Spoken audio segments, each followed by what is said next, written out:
Welcome to another episode of Out of the Blank podcast. I'm here with Mr. Sean Bowman. Hey, what's up? Sean, tell me a little bit about yourself, and if you want, what do you do professionally? I work for Celestial Oddities Para-seekers. We're a paranormal group here in Pittsburgh, Pennsylvania.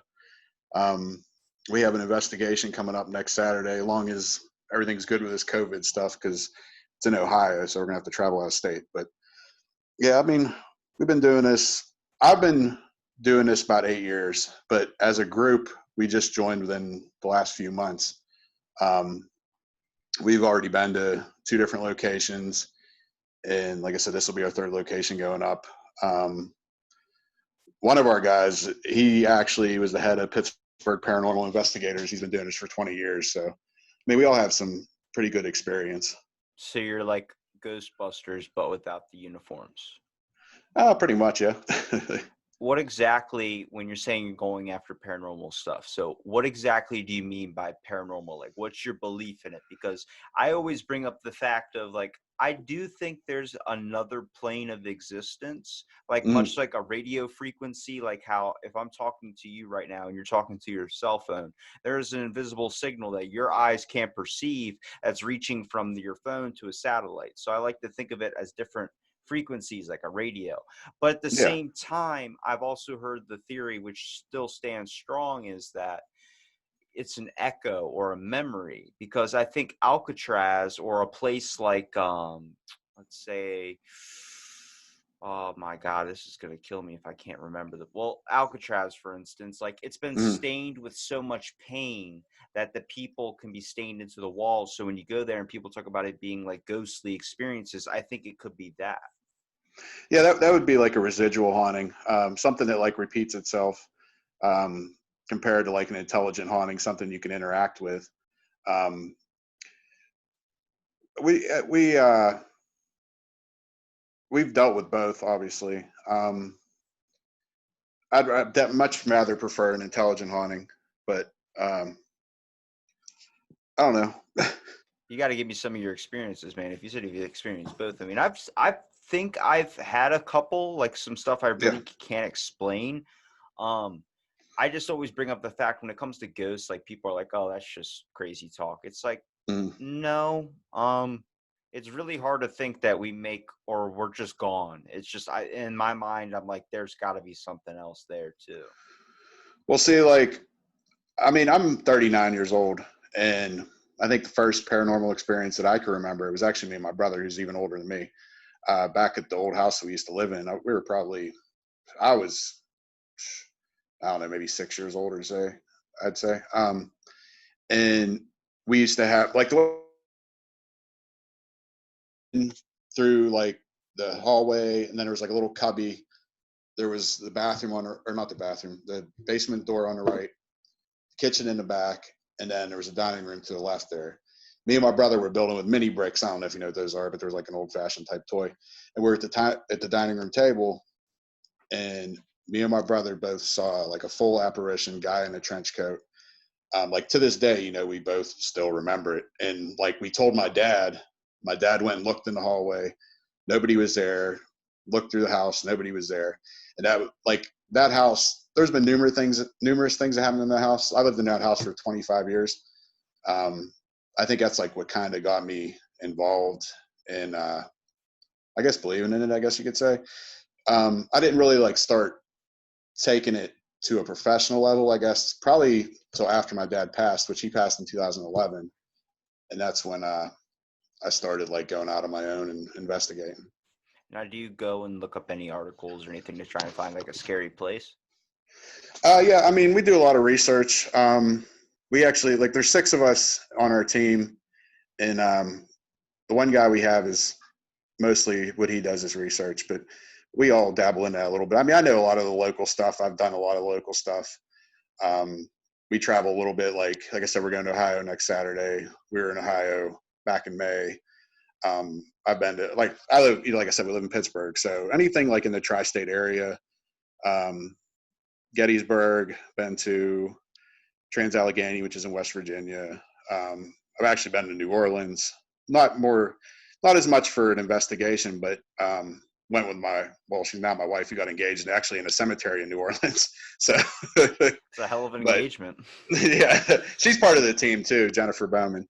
But yeah, there's, like I said, there's 6 of us, me and my wife, Garrett, who's actually, it's funny because I used to actually do rap music years ago, and that's how I know Garrett. And Garrett's like the guy that kind of got it started, and he used to rap too. That's how I know him. So, he hit me up, or I hit him up or something a few months, or, last year, whatever the heck it was. And basically, like, we're trying to get a team together, and he's been doing it for years too. So it's us 3. And then there's a father and son on our team, Tom Barker, Luke Barker, and then his best friend. So it's like a pretty cool dynamic, because it's husband and wife, best friends, and then father and son. So I think anything is really better than the X-Files. I don't know about you, but that show yeah. completely trashed my childhood. Just like 45 minutes of, we're going to find something. And then like next thing you know, it's like, oh, sorry, I guess we didn't find anything. I was like, it did a lot of disservice to the paranormal side in general. But I mean, like, I feel like what's interesting is if you ask somebody if they've ever had a paranormal experience, they always Mhm. go, I don't think so. But then there's that but part. And then you start Mhm. listening to that, what that but part is. And next thing you know, you're finally like, no, you actually had an experience. Like I remember in my town, you can look it up. It's called the Atlantic Hotel. Okay. It's called coolest small town in the world. It's known as Berlin, Maryland. And honestly, it's not that fucking cool. But there's the Atlantic Hotel, and it was built in like 19 something old style. It's kind of, that's its whole thing. It's supposed to be like an old style hotel. So all the outfits are all old, and it's meant to be like that. Furniture is all old style, classic. Well, I remember I was a Okay. little kid. My mom used to work there, so I would fake being sick, and I would stay Mhm. over there. And I remember I was watching Scooby-Doo on the television, Yeah. and I'm like, messing around, running around the room, doing something stupid. And I heard somebody Mhm. coming. So I hop into the bed, and this woman comes around the corner, and she's wearing like an old style maid outfit. And then like Okay. comes in the room and just goes, how you doing? I said, oh, hi. I was like, I'm not really supposed to be talking to anybody. I'm kind of like, my mom told me just sit in here, be quiet, watch cartoons. I'm not supposed Mhm. to, I'm supposed to be at school. And she goes, can I get you anything? And I'm just like, no, if I need food, I can go downstairs and grab food. And Mhm. she goes, okay, well, I'll be down the hall if you need me. And then she walks back. And I mean, not even a second as she pops around, like just walks out of the door frame. I hop right off that bed and I run right around the corner. I mean, and it was a long hallway, and I turn and she's Mhm. not there. Yeah. And I run downstairs freaking out, like I'm ready to get a sandwich kind of, but I'm like, I just met this nice lady. She asked if I want a sandwich. And now that I think of it, I do want a sandwich. And she goes, my mom's like looking at me like, what are you talking about? And I start explaining the situation. And then her and my aunt just look at each other and look at me. And eventually she told me that we're the only ones that were in that hotel. It was my mom, my aunt, and Mhm. then Bob in the back who was cooking. So Okay. I think that was like a ghost experience. And she's always talked about since I was a kid, like I had an imaginary friend that I ended up finding later in life. We have those like old style photos, like the really old antique ones. Okay. And she found one in like the attic and she showed it to me. And I was like, that's my imaginary friend. Like, how'd you get a picture of my imaginary friend? She goes, what? Okay. And I pointed to my uncle who died in a barn fire when Okay. he was like 7 or 8 years old. And I was like, Mm. that's the guy. It's what, but his name, like, it was just so weird. I was like, that's stuff that's really unexplainable. Yeah, there's definitely been like experiences throughout my life where it's like, I mean, it doesn't make sense, like, even like I said, my dad passed 2011, and sometimes, like, just to like fool around, we'll use like a ghost app or something on a phone. A lot of them probably ain't like legit, but it's just something to mess around with pretty much. And we were coming back from Gettysburg, and it was me and my kids, and we were just talking about my dad, and somebody had like a ghost app on, and across the app it said Bubba. My kids used to call him Bubba. So like that's fucking weird, like they would just Yeah. say like what his nickname was. And I've had other things like that too, just like something that, I mean, it could be coincidence, but it's awfully freaking crazy. I just get weirded out. Like if you talk about a ghost app, I'm like, I want to know how many ghosts are around me right now, and if any of them have their nuts on top of my head. Like, because Yeah. if I'm a ghost, I'm teabagging somebody just for the heck of it. Like, I just look at that. There's this other kind of. I mean, people talk about seeing ghosts. People talk about these other things. I'm like, it's not far off to believe. Honestly, it's something I like to hope for, because like I think we all have experienced losing a loved one, but I feel like the Yeah. strongest way to communicate with them, like sometimes it's in a dream. Like sometimes, like I'm an Hmm. insomniac, so I rarely sleep. So when I do sleep, it's really, really deep. But I had a dream of my dog that died after like 18 years. And I swear to God, like I woke up tearing up. I was like, Yeah. breath was taken out of me. I had a dream of my great grandfather. And like, Hmm. I was like, am I missing them, or is it them communicating to me? Because it was so real and something I never got, like an answer I never Yeah. got from them when they were alive. Yeah. I definitely understand. I mean, that's even like when my dad passed, we used to always have this bird that would come to the window. It was like a little yellow finch that would come to the window. And like, I don't know, we always said it was my dad. And so, and I still like to this day, anytime, like even outside the front of the house, like there's a bird feeder next door and there'll be two yellow finches, but my mom's passed now too. And I'll be like, oh, I think like that's my parents, you know, cause it's, I don't know. It's always like we've looked at it as like a sign, you know, and I know they say like a lot of stuff with birds, like my other friend who his mom passed, he would see cardinals all the time. That was like her favorite bird, and you know, stuff like that. It's just like little things to remind you about them, you know. Do you feel like it's probably easier for them to contact you through a dream rather than contact you like, while you're awake? Um, yeah, I mean, I don't like when my mom passed. She was in bad health, so she was living with me, and she used to like stay in the recliner in the living room. And you know, in the middle of the night or something, I'd get up to go to the bathroom or whatever, and I'd always look at her recliner, and if she was awake, like I'd wave hi to her or something. Um, Shortly after she passed right in front of that recliner. Um, I would like after she passed, I'd get up and go to the bathroom. And I still swear like I would still see her. You know, like I think like they say like you know within the first few weeks like the veil is thin and like you could still contact people. And I think kind of that's like what was going on with that. Um, and yeah, I definitely dream about my parents, and it's weird because um, my dad actually like he ended up being diabetic and he ended up going blind and had all sorts of health problems. He was in a wheelchair, but like in the dream, he's normal. Like he's walking, he's talking. You know, it's like how I remember him. Like he went blind when I was a teenager, so it's like back in those days. You know. If they can communicate through dreams, I really feel bad for my great grandfather, because the way my brain made this dream was really fucking stupid. It was Mm-hmm. like his funeral service, but everyone's inside, like, like hearing it. And, they're going through, like, it felt like 3 hours long.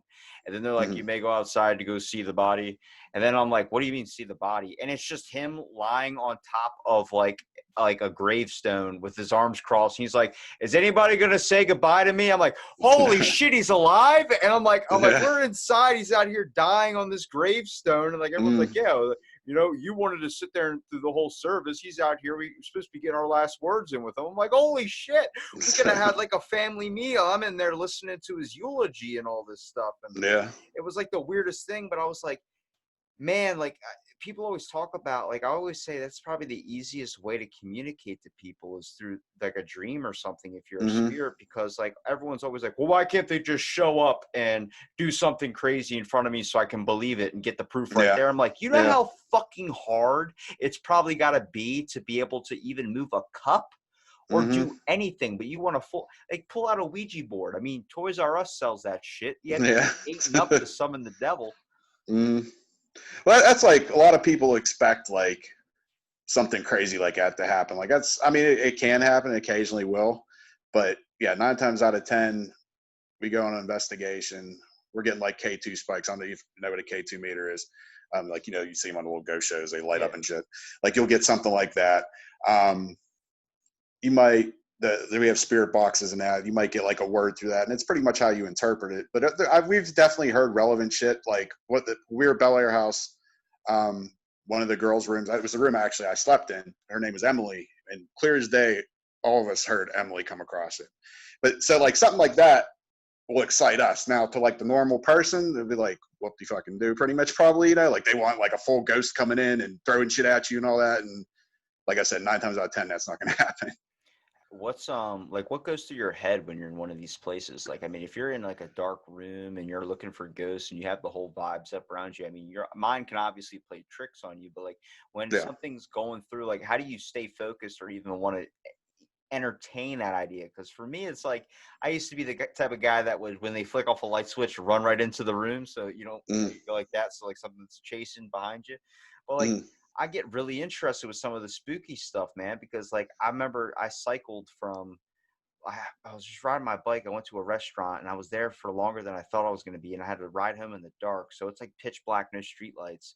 And I mm. swear to God, dude, my mind was playing tricks on me. Like fucking, I was like hearing shit. I was like, this is where I get killed by Michael Jackson's werewolf. This is where it happens. I'm telling you. Yeah. um, Definitely the environment plays a big part in it. Like even like I said, at that Bel Air house, we went down the basement, a couple of us, and do a couple experiments, and then you turn off all the lights and just like start talking like, oh, I heard you over here, like a knock to the left. Can you make a knock to the right? And then you hear a knock to the right. And then maybe like you hear breathing in front of you. Like you start hearing shit, you start seeing shit. When it's pitch black, like your senses probably do start messing with you a little bit, and it definitely adds to the whole vibe. I always look at like places like they always say like haunted mansions or haunted hotels. I think it's called the Lady in Red is what they call them. They're Okay. supposed to be like prostitutes that were killed or something. But Mm-hmm. one of the most interesting ones I've ever heard is one called Screaming Jenny, and it was a Okay. girl that was basically her. I forgot what happened. There was a fire in her house, and she lived by a railroad track. And she ran out of the house on fire and started running on the tracks, and a train went right through her. So every Mm-hmm. time, I think it was like at like 11 o'clock at night or something, but every time at 11 o'clock at night, when these trains go on this track, they see this bright flashing light and a really loud scream, and then it just disappears. And it's Okay. like multiple conductors of this like railroad, all these different guys that have rode these trains for years and years and years have always talked about the same thing. And it's all different accounts. And I'm like, Mm-hmm. that can't just be coincidence. That has to be something there. Well, yeah, I know. I've definitely heard of the Lady in White, but you probably heard of that story, like where somebody's driving down the road and she's like, "Oh, can someone give me a ride?" And she gets in the car and then they drive down the road and they realize there's nobody in the back seat. Like that's a very common urban legend, I guess. I guess probably something similar to what you're talking about. Yeah, Lady in Red's just like the opposite. It's just you're a prostitute. Yeah.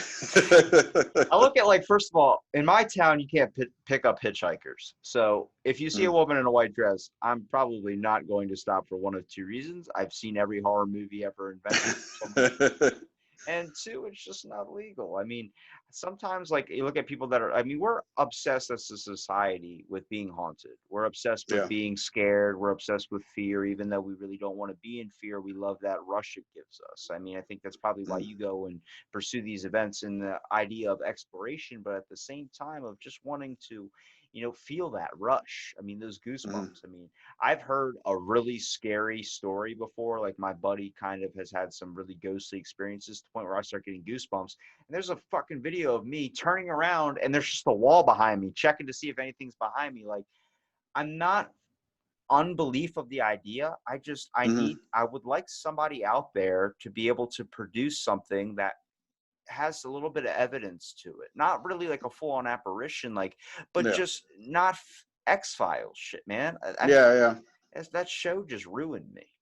Well, I mean, a lot of the ghost shows that are on TV these days definitely go off of theatrics and that, which we're not trying to do that. I mean, we're not going to present something unless we think it's legit, because especially like I'm very skeptical when it comes to stuff. And I don't know, the littlest I've been around some people, not just paranormal, but even just people in general who will be like, "Oh, what was that? That's something." Like, no, that was just the house settling or something. It doesn't necessarily mean it's something every time you hear anything. It's been settling for 200 fucking years. I know Ron White, you got to look up his ghost story. He was talking about there's The like this. comedian, or Yeah, the comedian Ron okay. White. He has a Mm. story about a ghost that's living in his attic, and then his ghost tried to fuck with his daughter, and he said he just threatened the ghost. He's like, "I swear to God, I will beat you. I'll kill." I was like, "I'll beat you and every family member that you have," or something like that. And the ghost never bothered him again. I was like, people do seances. They've burned sage in their Mm. house to get rid of bad spirits and stuff, but it's really weird when they talk about like seeing a ghost or an apparition. It's always something like angry. It's never something that's really kind of lighting the way. Is that because like you have to be so bad that it's easier to be able to pierce through the veil, or is it just I think it depends on the location. Um, I mean, I've dealt with evil and dealt with good. Um, some people think like, like a child could be a demon or something like that because they're trying to manipulate you or something like that. I just, I definitely don't think it's all evil. I know, like even like my wife's mother, who's very religious, she's kind of, I wouldn't say she's like against what we do, but she's definitely not for it. So she'll be like, "Oh, you're probably talking to something evil," like, um, but I don't believe that. I mean, there's like I think there's loved ones that just passed that just are stuck here, and it doesn't mean they're bad. Like some of the locations we've been to, like that Bel Air house actually is known to be like a demon house. It's in Ohio, and we pretty damn sure we saw possession there, which was crazy, but that's a different story. But then we've been to Hillview Manor, which used to be a poor farm, and it used to house like old people. And I mean, you don't feel nothing negative in that place. Like the interactions you have are, like wholesome. So I don't think everything's like bad. have you ever thought of a place that you wanted to go and actually stay at or even visit, the one that's got probably the most horror? Like, for in my mind, I would think of the Amityville house. Like, that just seems like a fucking nightmare. Well, we actually are supposed to be going to the Conjuring house next year. That's like one of the big ones we're supposed to be doing. So yeah, that'll probably be crazy. We have a bunch of stuff already like booked. Like actually, we're going to Lake Shawnee Amusement Park, which is in West Virginia, which was like built on a Native American burial mound and stuff like that. But Waverly Hills is another one we're looking at. Maybe Bobby Mackey's down the line. That's known for like demonic shit too. Um, I mean, you were talking about Alcatraz earlier. I'd love to get to Alcatraz. I'd love to get the Winchester Mystery House, but those are all over in California. That would definitely probably be years down the line. Okay, if me and you are about to go on a paranormal research thing right now. We're about to go and visit one of these houses that you're going to go to. Take me through the steps of what you usually do when you approach the scene. Well, I mean, obviously we come in, set up all our equipment. Either my wife, who she's into like hoodoo and root work. One of my other guys, I'm not going to say specifically what he's into, but he's into a lot of occult shit. Usually they'll do some type of ceremony or like a I love it. prayer or something. Immediately when you said cold shit, I went from thinking of you opening up a briefcase with like computer shit to opening up a briefcase and chickens with their heads cut off. That's nothing crazy like that. But yeah, usually like they'll do some type of ceremony or prayer or whatever. We'll usually meet and depending on the location, if it's like a big place, or compared if it's a house, we'll meet as a big group. Uh, Start off like the night pretty much with, like a big group session. Set up some K2 meters, maybe talk through a spirit box, just like try to get a feel for the place, I guess. And then usually what we do, depending on some of these places, like the one we're going to next week is 9 to 3 in the morning. So we get 6 hours, but some places we stayed at for a few days, so pretty much depends on what you can get in the time you have. But then we'll break up depending on the size of our group. Because sometimes we bring other people with us. If it's a big location, like we'll bring other paranormal teams or something. We usually break into groups of like 4, I'd say. Unless it's all 6 of us, then we'll be, 2, 2, and 2, or sometimes we do solo investigations. Um, and just like switch up the teams throughout the night, go to different rooms, the hot spots, I guess you would say. Um, Try to spend an hour in there, depending on how much time we have. Do like an EVP session. Just we have all sorts of different equipment. We have an SLS camera. I actually built a portal. I don't know if you know what a portal is. It's kind of like to amplify like a spirit box. I'm not sure how sold I am on it because some of the stuff we go on, I don't know, but but we have like tons of different stuff that we use, and I mean we're there. If we got the place till 3, we're there till 3. We don't leave at like 11 or some shit. What's the worst part about what like you guys do? Like, what do you find to be the hardest? Is just trying to find like actual content or trying to find an actual resemblance of a spirit? Well, I mean, definitely anything demonic is definitely the worst thing. I've um, never played with a Ouija board, but I mean, if I can mhm. get the answers to if Morgan Freeman's God, I'll probably mess with it a little bit. Yeah,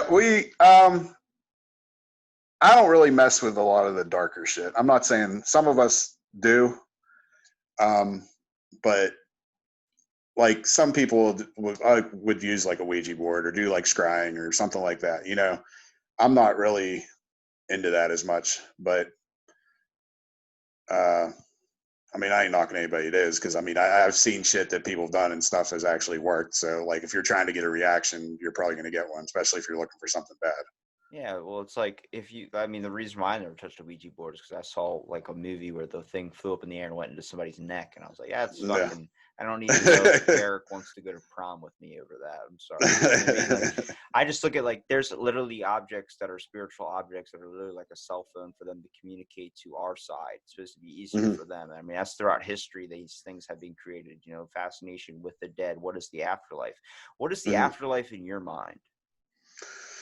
Um, I mean, when it comes to like spirits and being here on Earth, I mean, I think, like I said, some of it could be residual. Some of it maybe they have unfinished business or something. Um, Usually, some type of tragedy would happen or something could cause something. Um, I don't know. Like, If I'm you not die like right now, what do you think is mm, going to happen to you? Do you think you're going to end up staying as a spirit on this earth, or do you think you're gone? Do you think I've heard people talk? Some dude tossed out a theory that was like blew my mind was the fact of like that white light you see at the end of the tunnel is you mm, when you're being born. That lights of the doctor's office. And I was like, if that's fucking true, that's forced reincarnation. And I don't like that. yeah. No, I don't really know what I think. I mean, I'm not like I'm not that religious, so I like I always hope I refer, hope I would go to heaven or something, but I yeah. don't know. You know? I always refer back to the Egyptians, and it's the main reason why I never want to be cremated is because they Mm, say your body is that you're like your vessel to the afterlife. So whatever happens, yeah. that's why they preserve you. So I was like, if somebody throws my ass in a crematory thing, then I'm a fucking pile of ash in the afterlife. You know how boring that's gonna be? Just everyone else is moving around, having pizza and doing whatever. I'm just sitting there as a pile of ash. Yeah. See, I mean, I've never. I mean, I probably will get cremated someday, but I know when I was younger, it was always like I was afraid I'd end up being alive still, and like that would be the worst thing ever. Like get buried and you're scratching at your coffin or whatever. I want to be mounted on the front of a ship. That'd Like be nice. bronze. People stuff their ancestors. That's Yeah, weird. People who I've stuff their I've dogs is weird too.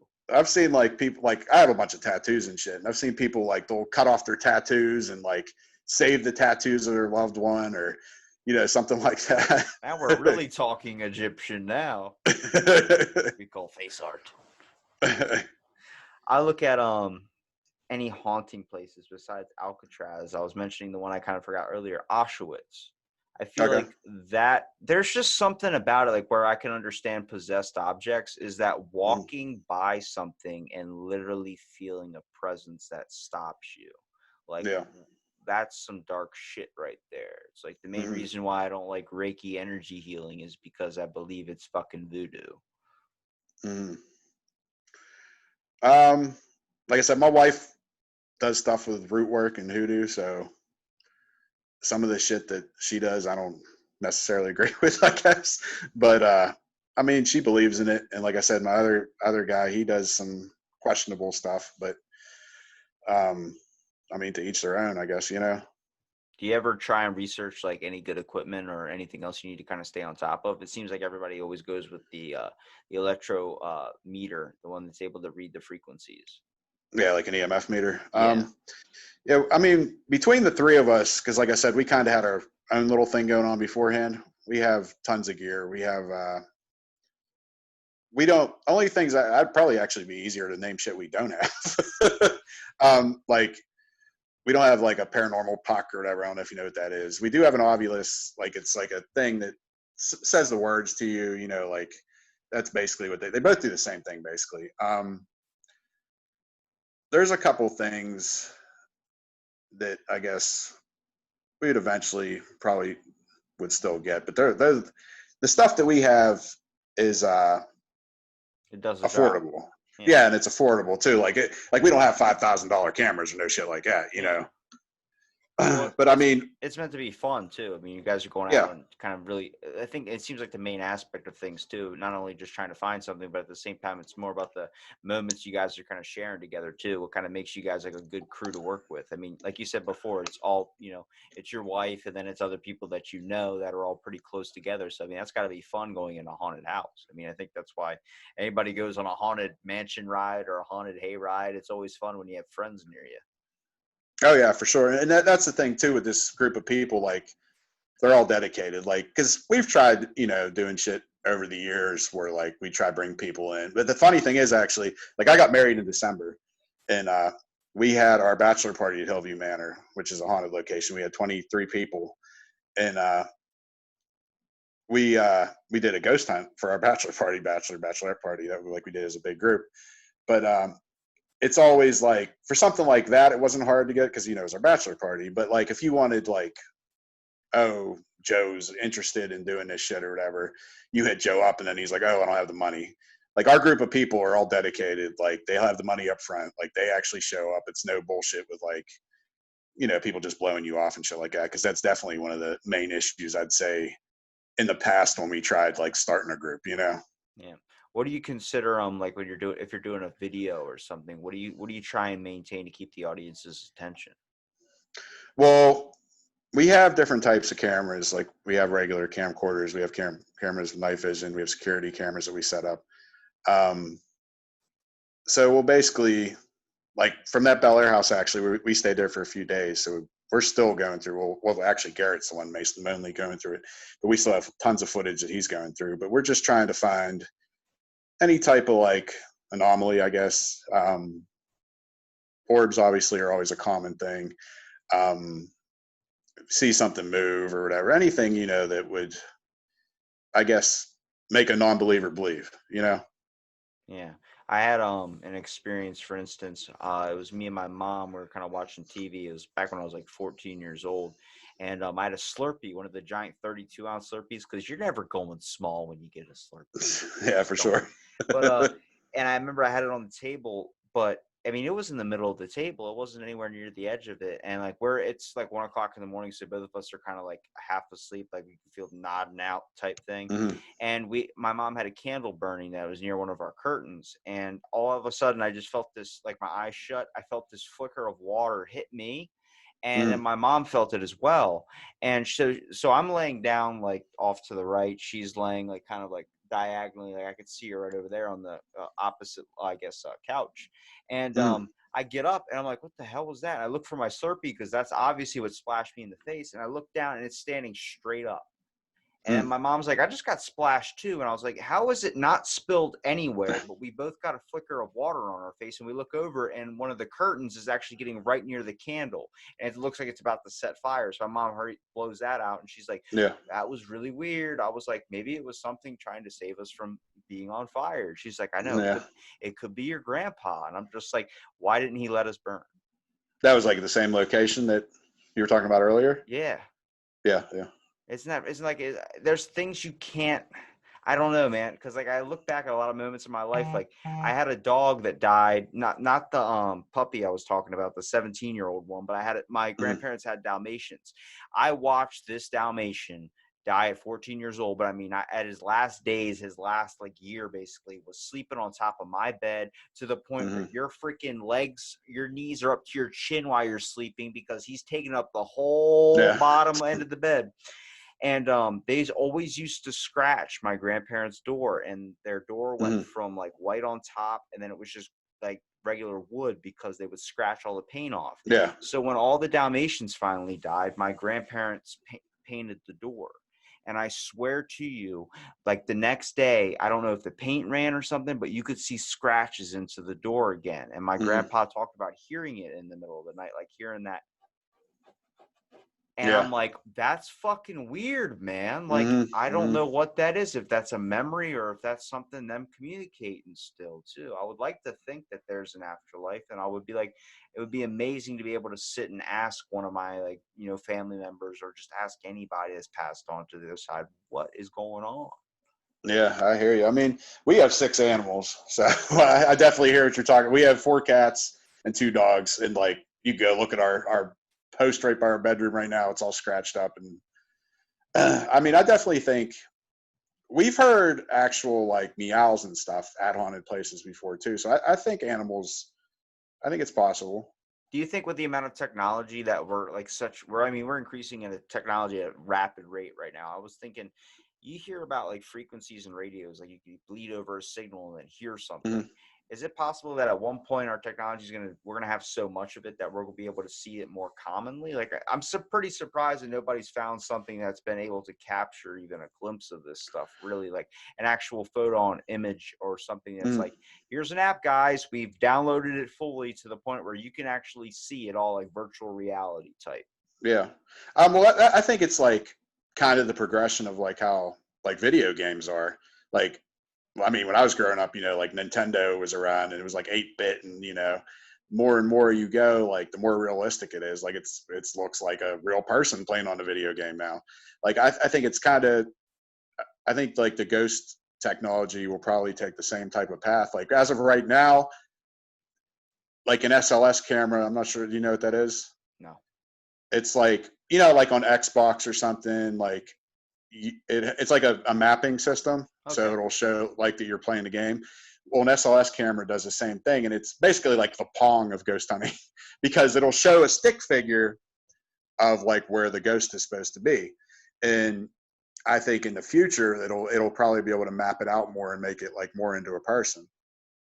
I think that's better than like when you're fishing and you get the radar and it just like beeps, Like the beeps, and little then dots or something. the fucking dot goes away. You're like, where did it Yeah, go? And the next thing, Jaws just bites your head off. You're like, oh, it's pretty much. too late on that one. I look at technology. I definitely think it's probably the best way to communicate to the other side. I mean, we have all these devices and stuff, but I would love, like, if you could think of anybody who has passed away to the other side or just not here anymore, and you would want to say something to them, who would it be and what would you say? Because like I look at Leonardo da Vinci, and I would have so many fucking questions just to everything he was doing at the time. I mean, like all of his inventions, everything were so far ahead. He had a Yeah. tank that could shoot from every angle and not be snuck up on. Like that's just amazing to think that somebody at that time period was limited to the tools of that time period, but was able to accomplish so much.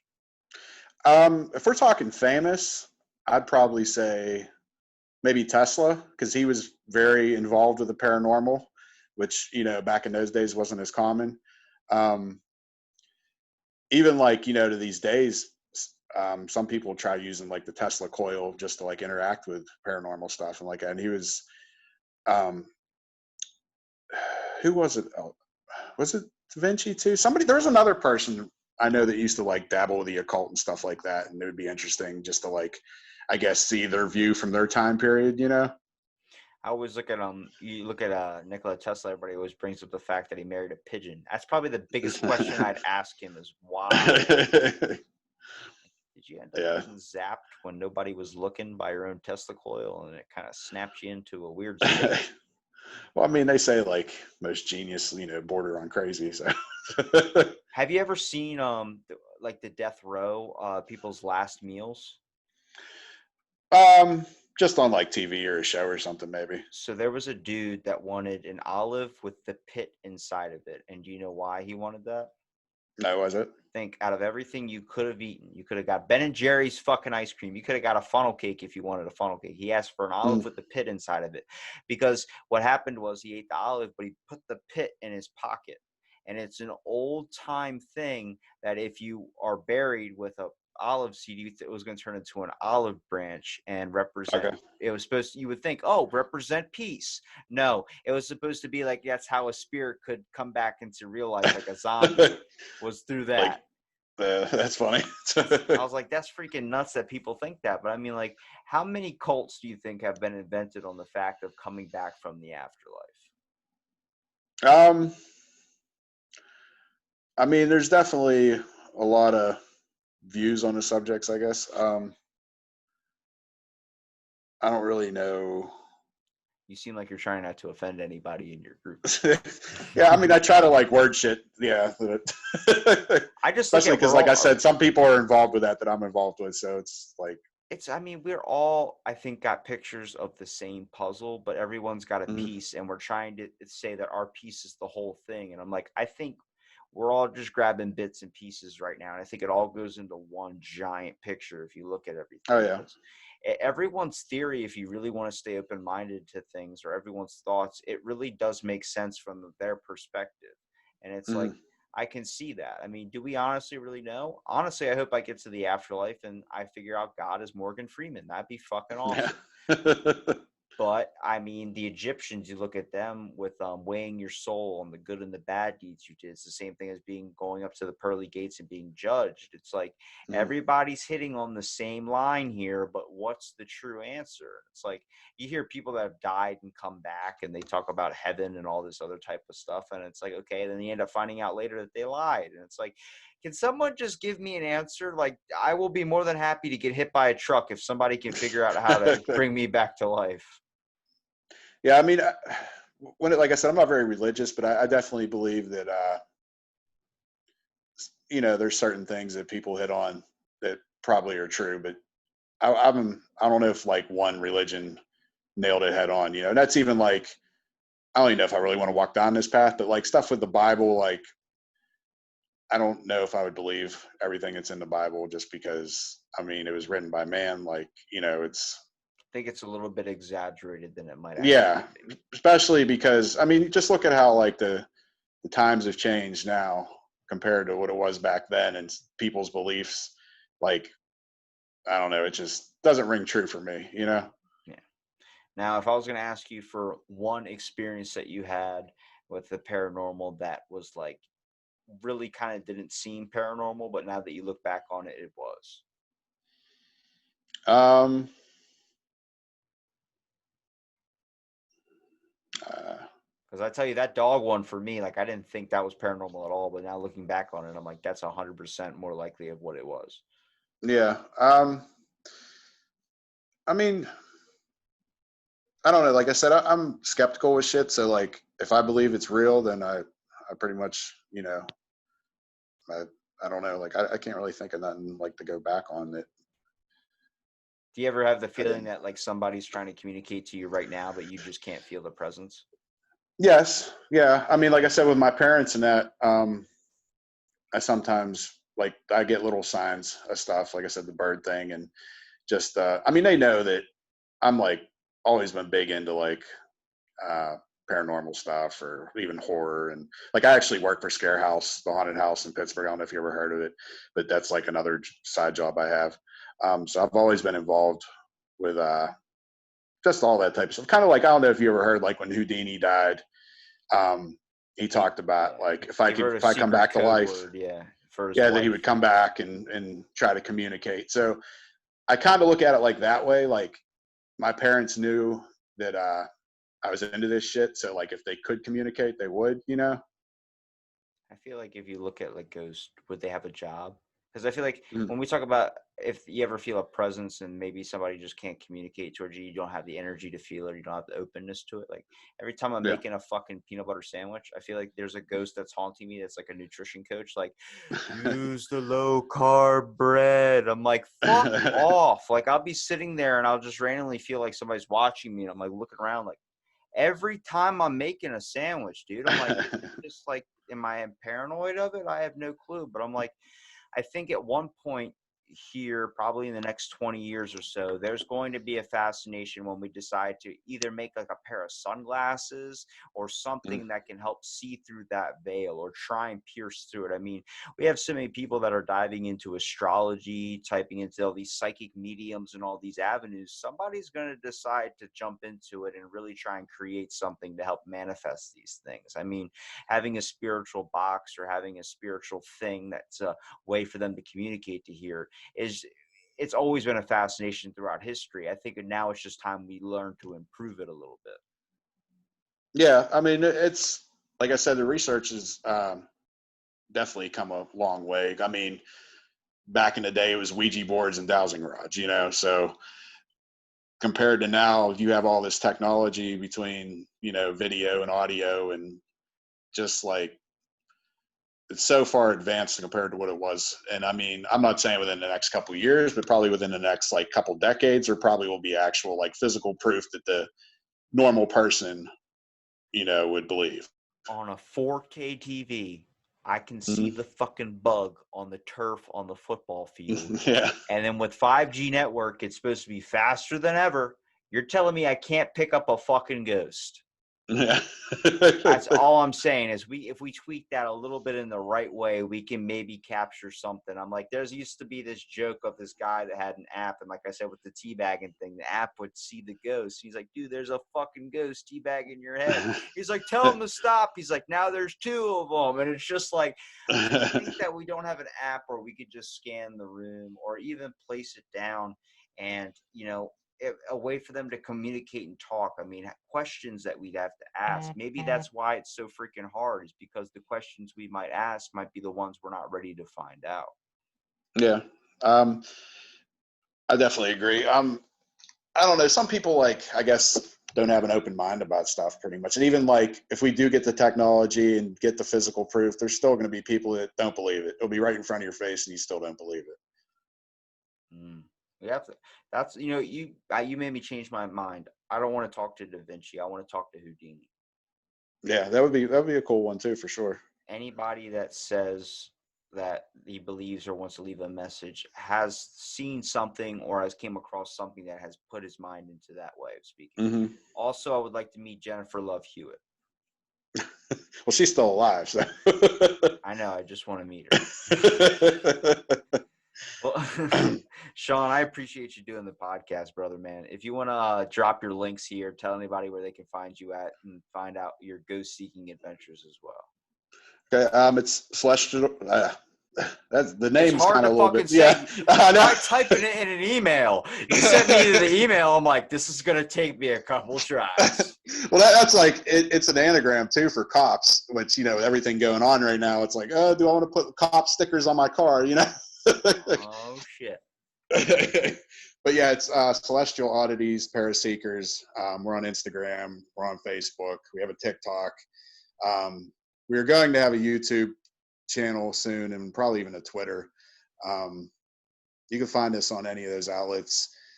We just, like I said, we're pretty new, so we're just starting to like get everything together. We've had a couple investigations already.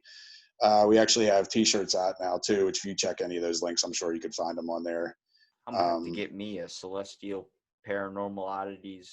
See, fuck. I got Celestial Oddities Para-seekers. Like I said, it just spells out cops, so just think of it that way. Celestial Oddities Para-seekers. Yeah, which actually the reason it is that, like I said, the other guy, Garrett, he started it, and he actually has a podcast. It's Celestial Oddities Paranormal Guys. So that's like where the whole name came from. And then, this is the name of the ghost team. Oh, I like the ghost team a little bit more. Because Sean's involved. Well, look, I appreciate you coming out, Sean. I'll make sure I link everything in the description so people can find your content. And Okay. thank you for listening to this episode of Out of the Blank Podcast.